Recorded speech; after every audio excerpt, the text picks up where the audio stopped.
Nápad otestovať rýchlostných kanoistov v rámci zápasu vo vodnom pole sa zrodil pred niekoľkými mesiacmi a Martina Kólová svojich kolegov dlho neprehovárala. Takéto veci sú pre dobrú vec, takže veľmi radi sa zúčastníme. A mali sme zábavu aj my, dúfam, že aj diváci sa bavili. Po niektorí už pri tom, keď si museli nasadiť a uviazať vodnopolové čiapky. Keď človek vidí tých vodnopolistov, je to trošku také zábavné, ale sám sa v tom vidieť je ešte väčšia sranda. Rýchlostní kanoisti však vodných polistov a polistky Stopolčian takmer zaskočili. Sme sa celkom držali a oni boli celkom takí, že zhovievaví a že nepreháňali to úplne. Domáci to napokon v poslednej sekunde stihli vyrovnať na 14-14 a spokojnosť tak vládla v oboch táboroch.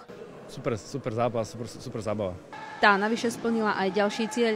Výťažok takmer 700 eur zo vstupného poputuje na podporu mladých športových talentov. Pomôže deťom zo sociálne slabších rodín, aby mohli športovať, pretože my, keď sme boli mali, sme to mali trošku jednoduchšie. Sa veľmi teším, pretože toto znamená, že pre mňa, že športovci majú srdce a chcú pomáhať. A zdá sa, že po vydarenej premiére príde aj pokračovanie. Odveta určite.